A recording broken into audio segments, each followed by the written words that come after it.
Hello, Leo, Sun and Rising and Venus Signs. Kamusta kayo? Sana kayo nasa mabuti kayong kalagayan.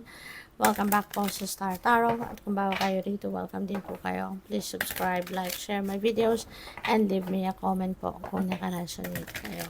Thank you. So, pauna mensahe ninyo, we have 7 of Autumn. Ayan, panahon na para matuto kayo magpasensya, matuto mag-antay, at huwag kayong mag-alala. Okay? Iwasan ninyo na mag-alala.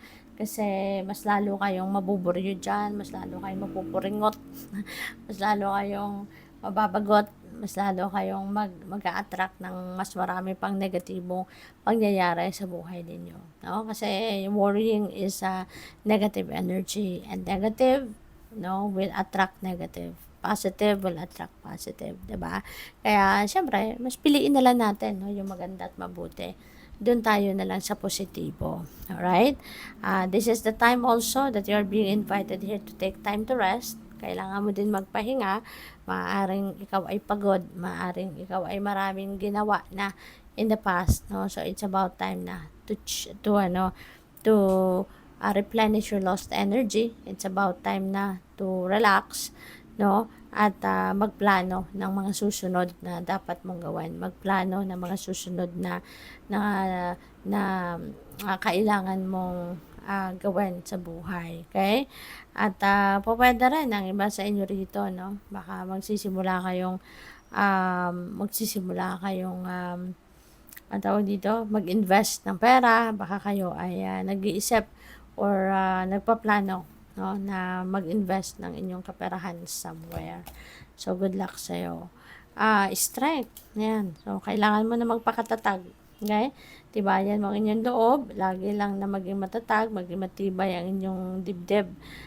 Para nang sa gayon, kahit ano man ang problema or any challenging situation na maaaring kaharapin ninyo, kung meron man, kung matibay ang loob ninyo, kayang-kaya ninyo yung malagpasan yan. And always remember, no, na lahat ng problema may solusyon. Always remember na lahat ng obstacle, there's a way out to that. Kaya, lagi lang kayong maging matatag. Okay? Tibayan lang ninyong loob, walang susuko. Okay? Hindi dapat sukuan ng mga pangyayari sa buhay na kahit hindi maganda ang nangyayari, kahit hindi paborable sa iyo nangyayari, huwag na huwag ninyong susukuan. Just continue to persevere and continue to work hard and pray kasi tutulungan kayo ng universe. So, what else? We have Prince of Spring. May travel, no? Magta-travel kayo, magmamadali kayo dito sa pagta-travel na to. Siguro, yung travel na to is a very important thing, you know, na kailangan mong habulin, kailangan mong puntahan, something like that. Kaya, you will, once na makuha mo ang informasyon regarding this, no, talagang lalarga ka at aasikasuhin mo to. So, it might require you to take action right away. It might require you to take action na agad-agad, no? Maaaring magmamadali ka talaga rito. Okay? This could also signify na you will have a passionate relationship with your person. Sa ngayon, baka mas marami kang oras, panahon at atensyon na ibibigay ngayon sa inyong relasyon. Kaya good luck sa'yo.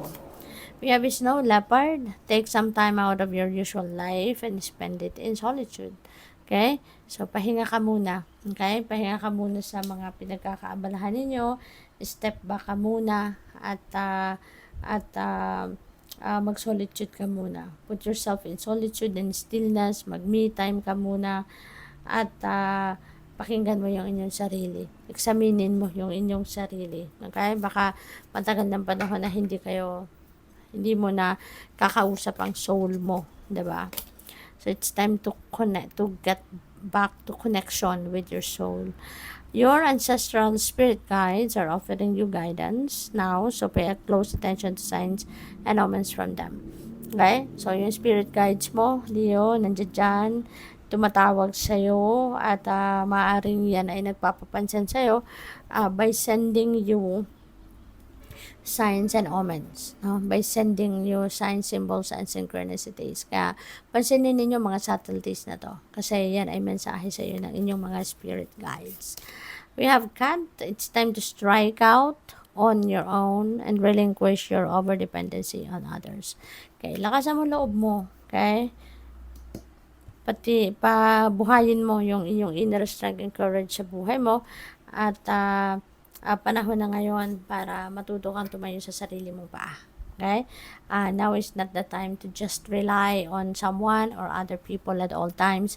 Pwede rin naman tayo na humingi ng tulong sa kanila once in a while, pero wag nating iasa sa kanila ang lahat about sa buhay natin. Okay?